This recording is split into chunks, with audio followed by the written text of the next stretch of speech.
one game away. Blow up. We're playing for something, man. We're playing for something. It's gotta mean something to you. It gotta mean something. Everything you got. Let's finish this. Do it, fellas. Let's go. Let's do it, fellas. Finish 2-3. 1, 2, 3. Finish. I can't even think about all of the shit I did to fit in. Past hard to watch like a fucking scary movie. I'm always happy to meet somebody that never knew me.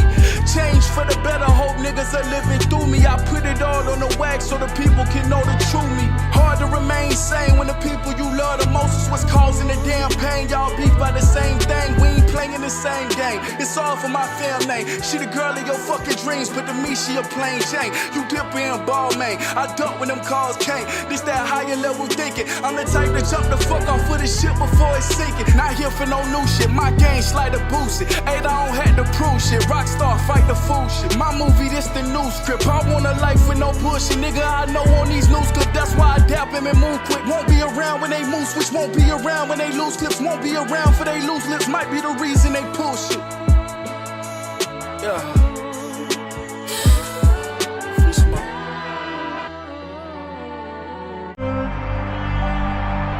Winning has a price.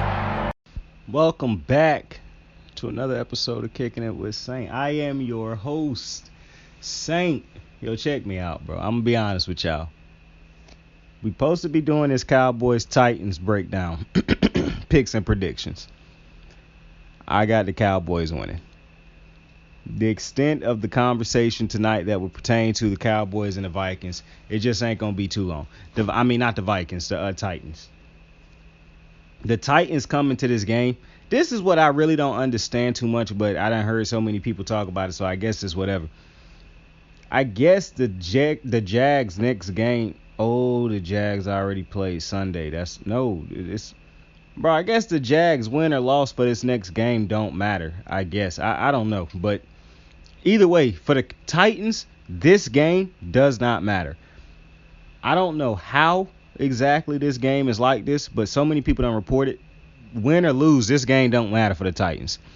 The Titans can't go into the playoffs as a wild card because of their record. They would not have a better record than none of the teams is going into the wild card.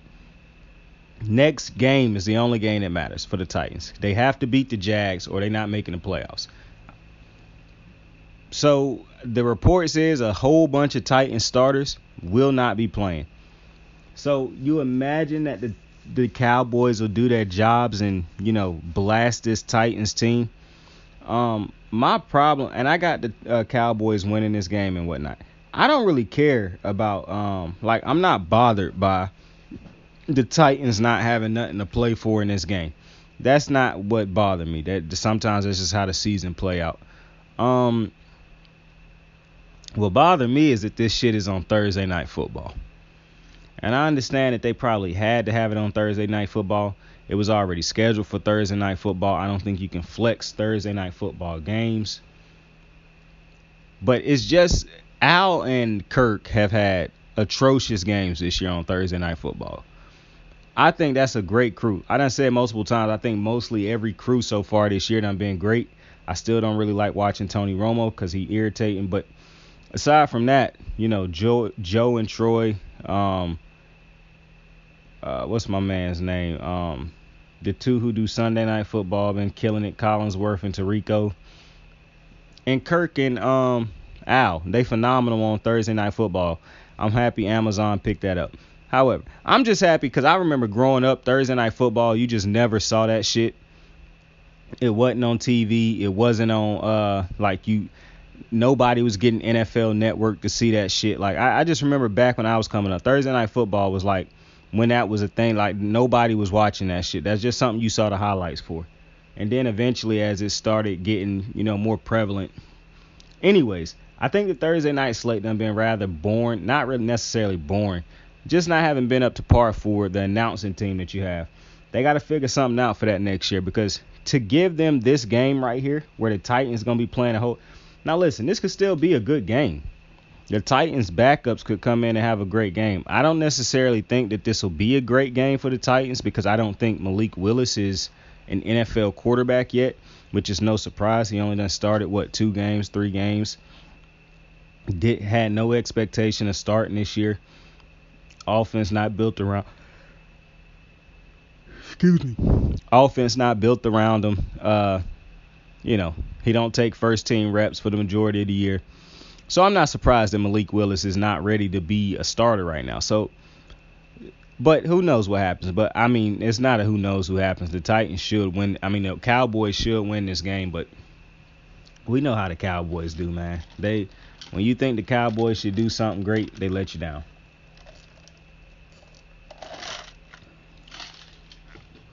If you want to lose some money, bank on the Cowboys winning the game they're supposed to win. But those are my quick thoughts on Thursday Night Football. Now, let's get to the rest of the show, bro. Today's show, bro, we're going to be talking about Tua Tagovailoa. That's actually what we're going to start off with in a minute. We're going to be talking about Mike McDaniels and the Dolphins. Derek Carr got benched today. Heineke got benched today. So it's going to be an interesting show. First off, though, I watched this movie Knives Out. Not Knives Out. Glass Onion. I watched Glass Onion on Netflix. It's so crazy. Once in a lifetime, I go on Netflix and they actually got something good for me to watch. It's crazy. But I saw the first Knives Out. Well, I didn't really see it. I'm gonna go back and watch it. I saw a breakdown of it. But I'm gonna go back and watch the original Knives Out probably tonight. But probably could be possibly when I get off of here, to be completely honest with you. But I'm gonna go back and watch that. Well, it won't be when I get off of here. I got stuff to do after that. I'll watch it at some point in time this weekend. But I watched the Knives Out Glass Onion. I like movies where you don't have to have seen the first one to understand the second one, where it's a series like this. And I like these murder mystery type things, especially when you can make them funny like this. Great movie. I don't want to ruin the movie for you if you haven't seen it, even though I'm about to. So spoiler alert in like 3, 2, 1. I'm going to even help you out and do another spoiler alert. I'm about to spoil a movie that is on Netflix right now, so it's easily obtainable. But 3, 2, 1, spoiler alert. I already knew who the killer was. It's not that I looked it up or nothing like that. I was trying to solve the mystery from start to finish. When I'm looking at movies like this that I know are murder mystery movies, bro, I'm trying to solve that bit from the beginning of the movie. I'm paying close attention, bro. Now, it's hard to pay attention when the movie get funny at times, because, you enjoying yourself. So you watching and trying to, investigate also. But I knew it was Miles Braun from the rip. Like, for some reason, I think this was a great movie. I'm not going to lie to you. I think this was a great movie. I'm not going to say it was a 10 out of 10. But I'd probably give it like a 7 or an 8 out of 10. It wasn't bad to me at all. I loved it. My only problem was how Miles was written. Like, I understand how he was written, but because of how he was written, I never thought that he wasn't the killer. Like, at no point in time did I not think Miles Braun was the killer once the mystery started to actually pick up. Like, on who killed. Plus, I saw him hand that drink. When I saw him hand the drink to Batista, even though I know that's not his name in the movie, when I saw him hand the drink to Batista, I was like, why the fuck would he hand Batista a drink and pick up that drink? I was like, that's weird as fuck. So then when they started saying that they showed another clip of him accidentally picking, I was like, wait a minute, am I high or something? Well, I was high, but I was like, am I tripping? I swear he handed him that drink, not just sat it on the table. Plus, if he sat it on the table, why would he sit it on the other side of Batista's drink? Like, that shit don't make no sense. So I always had thought it was Miles Teller. But once I had already figured a real murder was going to happen eventually, that's another thing. Like, I know they was going to play the game that Miles Teller, but I had always imagined, like, as soon as the real murder happened, it's Miles. Because, bro, I'm looking at this dude the whole movie, and I'm like, yo, I understand all these characters might be exaggerations to an extent, but not really. Like, I've seen self-obsessed people like the character that Kate Hudson played. Lionel, I've seen that type of person. Like, I didn't really see nothing that...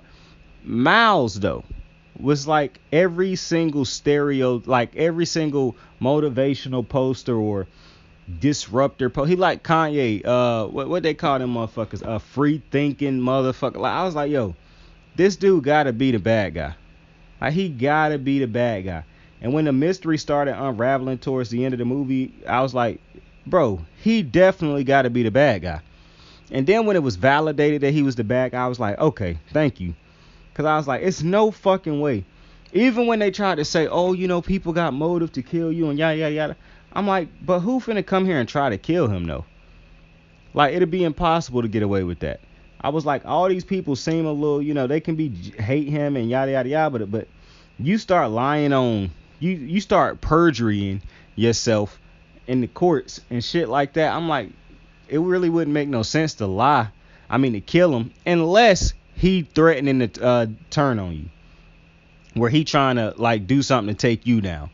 That's a completely different story.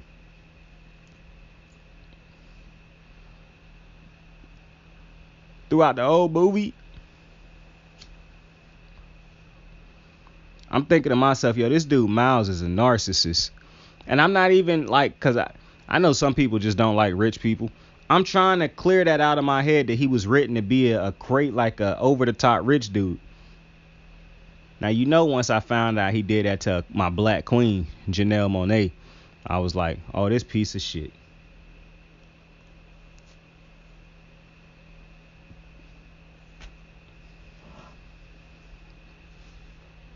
So I already had suspicion on him then. Then when they showed that she was killed or whatever, or committed suicide, I was like, bro, Miles did that or he hired somebody. Even when they tried to talk that point down that he wasn't stupid enough to do it, in my mind, I was like, I couldn't fight against the thought like, shit, I think he's stupid enough to do it. Do you hear how this motherfucker talk? Like, people who talk like Miles Braun in that movie, to me, because it's people in real life who talk like that, who act like that. I just think they so far gone from reality, like and I think it's not like, not because it's a choice that they made to be this fucking stupid. Like, they want to be free thinkers and all this other type of shit.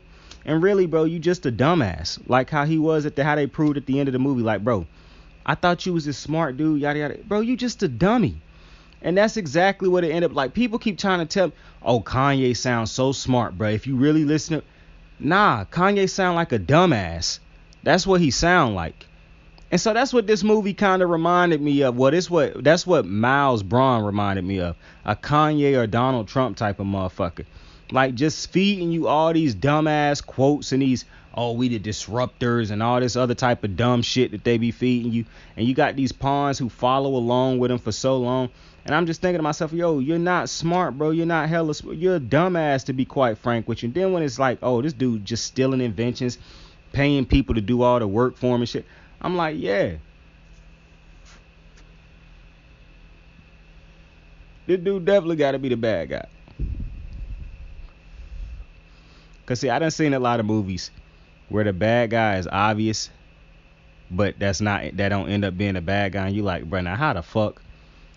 I didn't think that was what was going to happen, but I was preparing myself for if they did switch it up. And then, because here's the thing. I just couldn't see no character being the killers. Like, the Kate Hudson's character just, to me, and if her character ended up being a murderer, that just would have been wild. I mean, this motherfucker thought a sweatshop was just a shop where they built sweatpants and shit, bro. If she was that stupid and just randomly was smart enough to plot and kill, I would have been like, that don't make sense, based off of how she was written in the entire movie.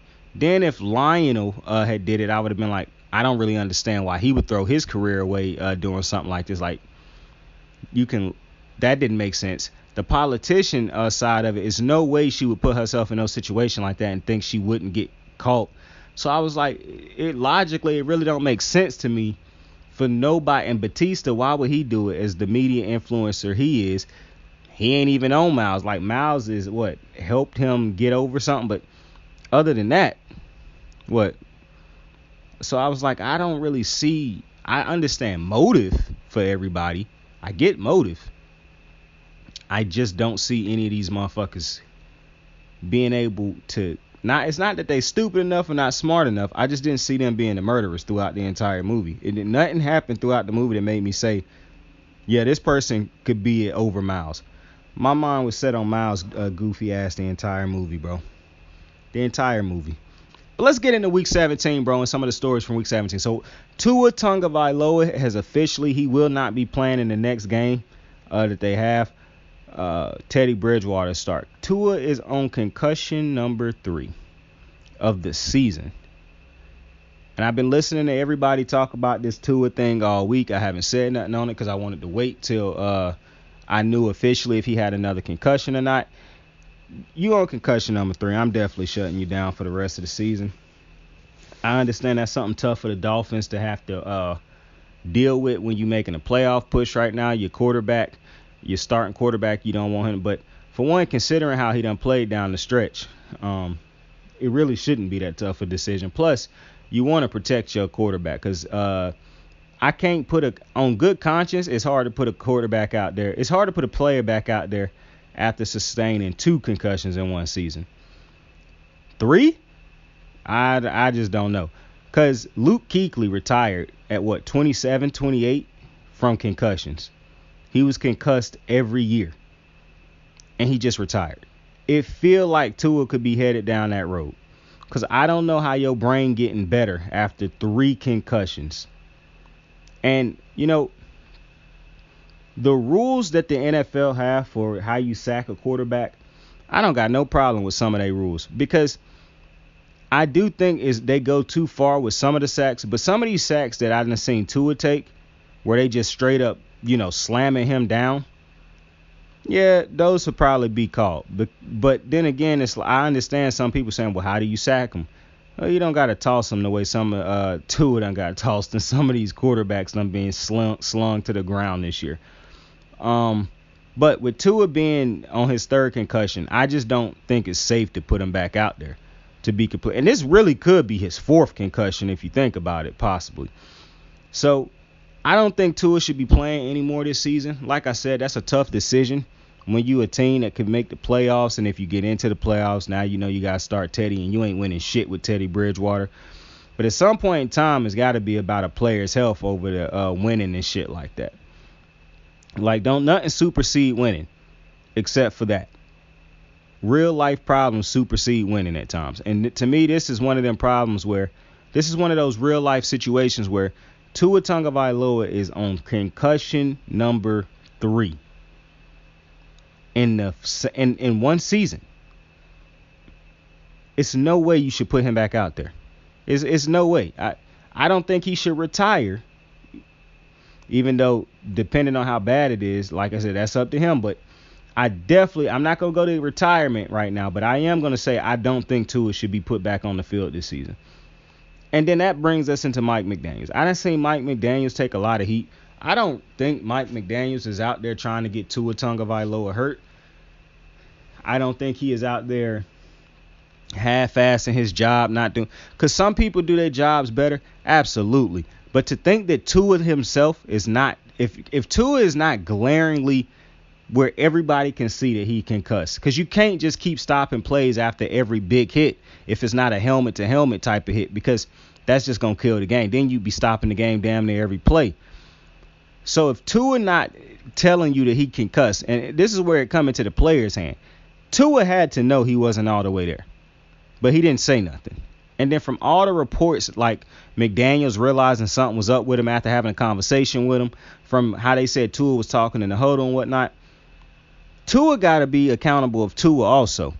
I don't like everybody blaming Mike McDaniels. Like, for one, he a head coach and the play caller of the team. Do you know how much he doing on a Sunday?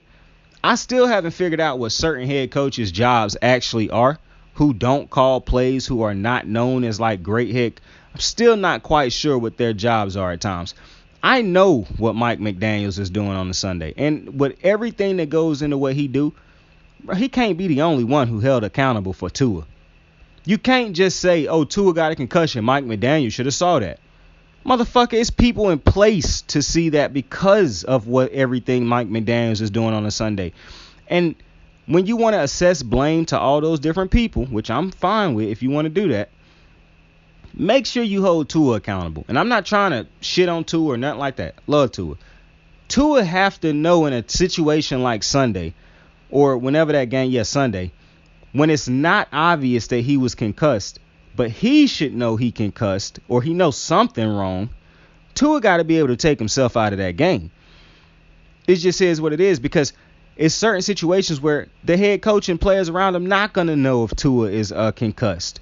So people can trying to create these situations where, oh, they should have done this, they should have done. It was no fucking way you could have told it. You can go back and look at the hit now because we know he concussed. In the moment, nobody thought Tua was concussed. I'm thinking he just out there making a bunch of dumbass passes. It was no indication. He wasn't wobbling around. He wasn't stumbling. Go look at Derwin James Monday night after he made that hit. He stumbled when he was trying to get back up. That's somebody who I'm like, he could probably be concussed. Tua didn't show me no signs that he was concussed on Sunday, or anybody else for that matter. Because if Mike McDaniels had a thought Tua was concussed on Sunday, you think he gonna keep Tua out there with concussion number 3, knowing what he went through when Tua had that other concussion? You think he gonna really put his career on the line? Come on now. So, it's a tough situation. Derek Carr benched. Listen, man. This is a tricky situation because I'm not really surprised he benched, but I'm surprised he benched. So I'm not surprised he benched for the simple reason I didn't think Derek Carr was going to be the quarterback of this team next year. I'm surprised he benched because you got 2 games left in the season. Why bench him now? Like, especially when the backup is Nate Peterman and the other dude you got. And you say, you know, we trying to see who we got for the future. Neither of them 2 dudes is starting for this team next year. That's not going to happen. So what are you talking about? And hell, Derek Carr might not be the starter for this team next year, but I know them 2 dudes ain't starting next year. So, interesting situation on the Raiders, bro. Listen, I told you at the beginning of the season, after I had all the time after the offseason to adjust and get my thoughts all together, I told you I didn't think that the Raiders was going to be a good team this year. I didn't think they was going to make the playoffs because as much as I like Derek Carr, his biggest problem in his career is his inconsistent play.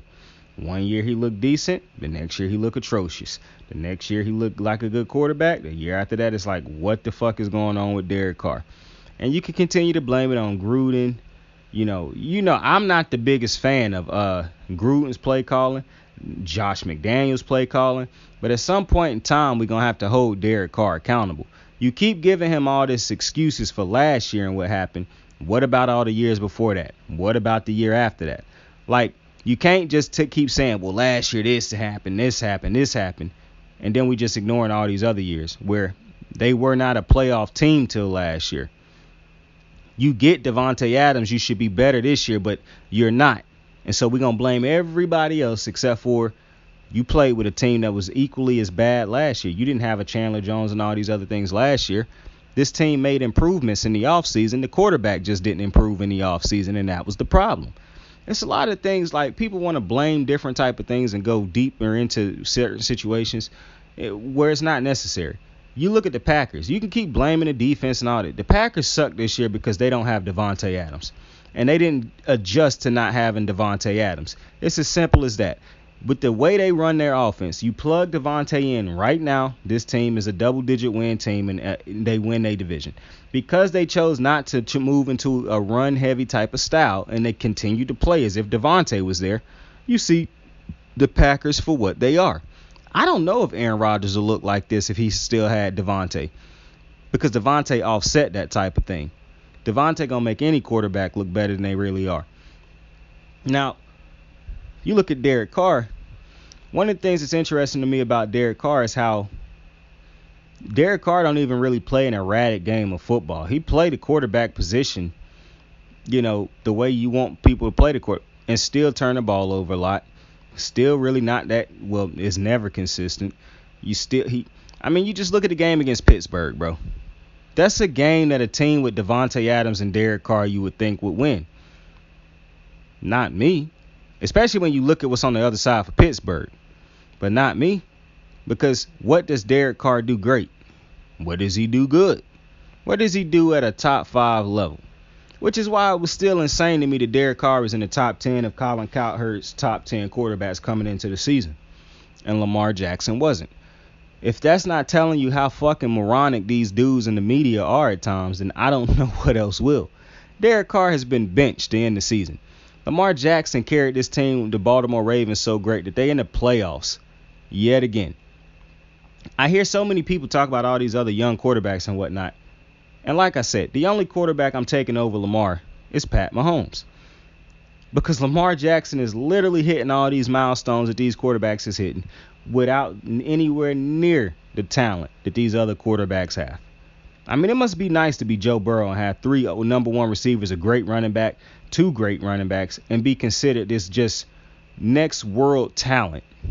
Because I like Joe Burrow. I think Joe Burrow is highly overrated. That's where I'm at with Joe Burrow at this point. And I know that was just a random thing I just slipped in there. But I'm officially on the Joe Burrow is overrated train. I really want to see what Joe Burrow look like with just a Jamar Chase. Because for all the credit people continue to give Joe Burrow, I see a lot of 2-yard, 3, 4, 5, 6-yard routes thrown to Jamar Chase that he takes 60, 70 fucking yards. I see a lot of just 50-50 balls won by those big receivers. So, it is what it is. Joe Burrow just won Player of the Week, and this motherfucker had 2 interceptions and a fumble, I believe, on Sunday. How the fuck? Like, the Joe Burrow obsession is wild, my boy. And then we're going to stand around and act like the Bengals, that team is just nobody but Joe Burrow and Jamar. Like, all right, bro. But either way, Derek Carr, to me, it was, like I said, I wouldn't have benched him the rest of the season. I would have just let him play the season out. But maybe they bench him because they like, we got to try to get the best pick we can get in this draft. And we need to lose these last 2 games. Derek Carr could possibly win 1 or the last 2 games. I doubt it, but who knows? Either way, I think Derek Carr probably going to be on another team next year. Now, it's not 100% he won't be back to the Raiders next year, because if you're the Raiders and you can't find another, what's interesting about this is, fuck Derek Carr for a second and where he gonna be playing at. Devontae Adams came here because he didn't want to play in an unsure future in Green Bay, not knowing who the next quarterback was gonna be after Aaron Rodgers. After 1 year, not even after a year in Vegas, he don't know who his quarterback gonna be next year. So I just think that's wild. Now, you're going to have some piece of shit out there be like, oh, well, see, that's what happened when you take the money over us staying with Aaron Rodgers. But I'm just saying, that's a weird turn of events, in my opinion. That's just crazy. You couldn't have predicted that. But either way, Derek Carr has been benched, and I think Jarrett Stidham is going to be playing now. He played for the Patriots last year. He's not a good quarterback. We'll see what happened with the Raiders offense in the offseason, bro, with the quarterback situation. But last topic I want to hit on is that Tyler Heinicke has been benched officially for Carson Wentz. Real weird when I look at different sports shows and I see so many white dudes talking about some, I don't understand why they benched Tyler Heinicke. He had a short leash. He was actually playing good last week. What games was we watching? Because if what Tyler Heinicke has been for the Washington Nationals, if what he has been for the Commanders since he done started again, it's been good, then goodness gracious, bro. It just really don't make sense, because, I'm seeing people who regularly shit on Lamar Jackson defend some of these quarterbacks who just not.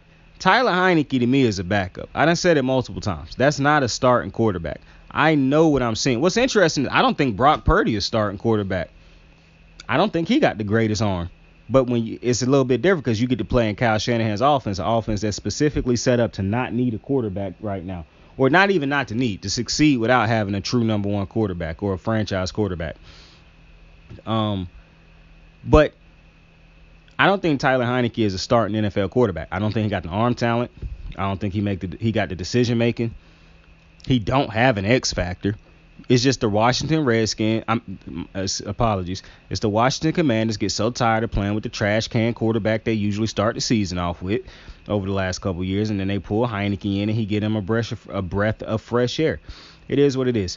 But with that being said, the way Ron Rivera do this quarterback hop shit for the last couple of years, I'm gonna be honest with you, man.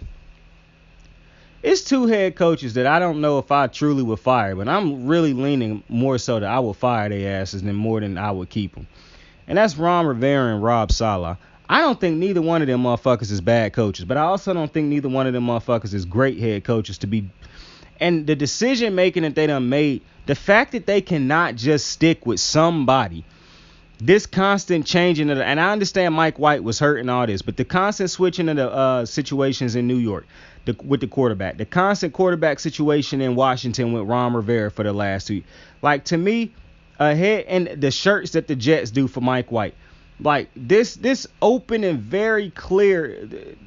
I just think the way these two teams or organizations or locker rooms is ran by the head coaches, I just don't necessarily think it's the best for the teams. Like, you really seeing what Ron Rivera is without a Cam Newton in that Carolina Panthers defense.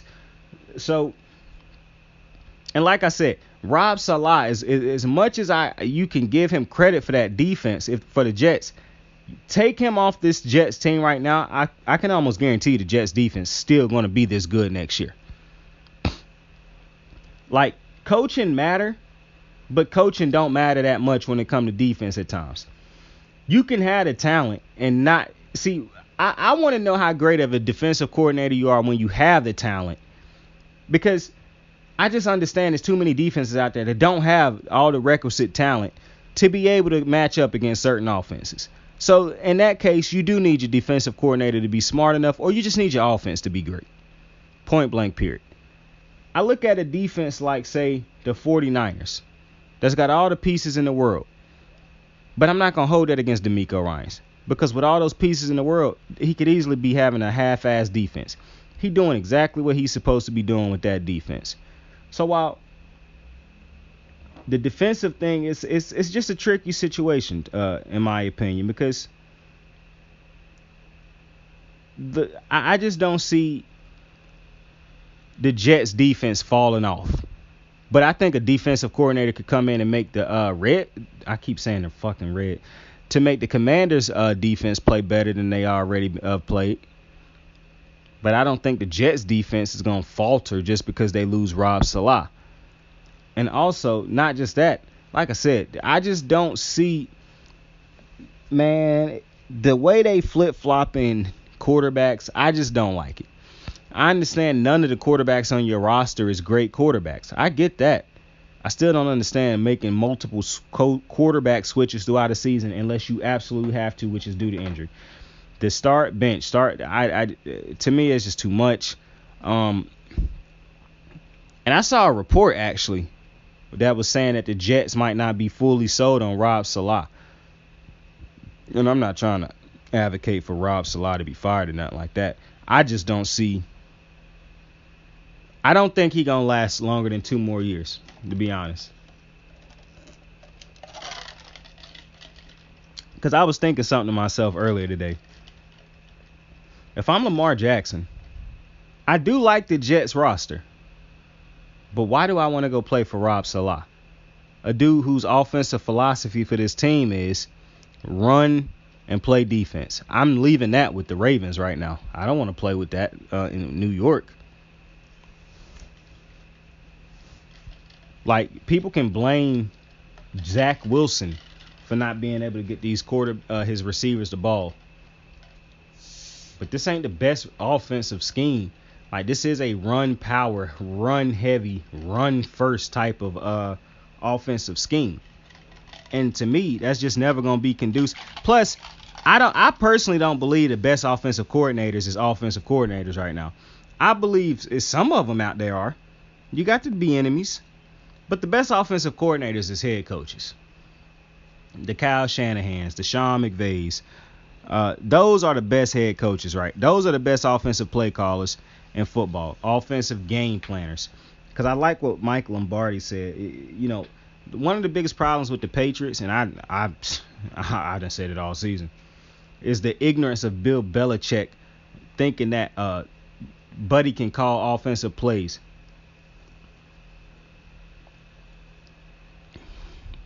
Or call the offense. When in actuality, all he out there doing is calling offensive plays. And I'll break that down in a later video because I understand exactly what Lombardi talking about. And it make a lot of sense. But back to the Heineke thing. Do I think Carson Wentz is, going to do anything with the Washington? Nope. But I do think Carson Wentz is a better quarterback than Heineke. I don't think neither one of them is starters no more. Tyler Heineke, though, is, to me, very obviously. See, Tyler Heineke's dink and dunk is what's making him not play nowhere near as bad as Carson Wentz. You just have to understand that Carson Wentz being a starter, you got a longer leash. So he just going to do some shit. Tyler Heineke coming in relief and then being a backup and all that type of shit. Like, listen, I just don't think Tyler Heineke that great. It's a lot of backups who don't really look special to me that everybody be hyping up, and then after like a year or so, people realize, oh, that wasn't a great. It's just like when people was when the Jags did that shit with Gardner Minshew. Instead of going out and actually going to get another quarterback and you took 2 years or 3 years of Gardner Minshew till you realize, you know what, this motherfucker is a backup. You know, bad organizations do shit like that. But with that being said, I appreciate y'all for joining me on another episode of Kicking It with Saint. I understand that the Cowboys-Titans breakdown was not that, prediction thing wasn't that long. But like I said, didn't have much to say about a game. It really don't matter. So, with that being said, I appreciate y'all for joining me. Tell somebody fuck with them. Tell somebody you love them. Happy holidays. Saint out. I got the moves like hot sauce. Lil' mama taking the top off. I'm laying down getting topped off. After this, she know she getting knocked off. I know she loving the money, so I keep on thumbing and thumbing. She say she horny when she taking shots, so I keep them coming and coming. Now I'm putting dick in her tummy. Scoop her up like I'm raking or something. You would think shawty red track, the way that she running and running. You getting dumber and dumber. You out here chasing the bone. After she finished from giving me dome, the Uber is taking her home. Tight.